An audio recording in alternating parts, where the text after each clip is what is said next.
ప్రార్థన. పరిశుద్ధుడు, ప్రేమగల తండ్రి, నా ప్రాణనాథుడా, నీకే స్తుతి మహిమలు చెల్లించుచున్నాను.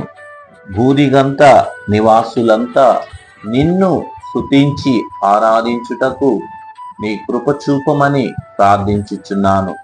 నిన్ను తెలియక ఎవరు నా తండ్రి బ్రతుకుచున్నారో, నీవు తెలిసి కూడా తెలియనట్టు యేసయ్యా బ్రతుకుచున్నారో, నీ వాక్యమును విని విననట్టే త్రోసివేసి వెళుచున్న వారిని కూడా ప్రవ్వా, ప్రతి ఒక్కరిని నువ్వు ఆకర్షించుకుని ప్రవ్వా, నీవు నిజదేవుడవు, మా సృష్టికర్తవు, మా పాపముల నుండి శాపముల నుండి విడిపించిన దేవుడవు నీవేనని ప్రతి బిడ్డతో నా తండ్రి నీవే మాట్లాడి వారిని రక్షించమని ప్రార్థించుచున్నాను.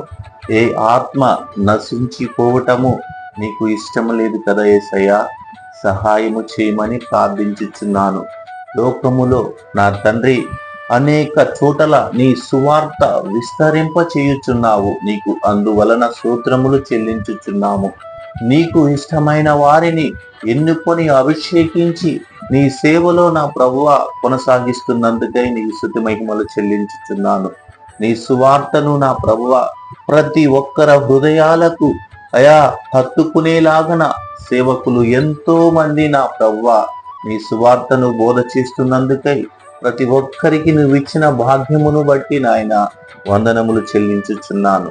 నీ సువార్తను ప్రకటించుచున్నందుకై నీకు వందనాలు. నీవే నీ ఆత్మ కలిగిన మాటలు నీ సేవకులలో నుండి నా తండ్రి ప్రతి ఒక్కరికి వినిపించేలాగన మాట్లాడుచున్నందుకై నీకు కోట్లాది కృతజ్ఞతాస్తుతి సూత్రములు చెల్లించుచున్నాను. ప్రతి బిడ్డ ఆలకించి నాయన నరకము నుండి విడుదల పొంది నీ పరలోక రాజ్య వారసులవుటకు ప్రవ్వా సిద్ధపడుటకు నా తండ్రి సహాయమీయమని కోరుకుంటున్నాను. ప్రతి ఒక్కరూ నాయన స్తుతించుటకు సహాయమీయమని యేసుక్రీస్తు పరిశుద్ధ నామమున స్తుతి మహిమల చెల్లించి ప్రార్థించి అడుగుచున్నాను పరలోకపు తండ్రి. ఆమేన్.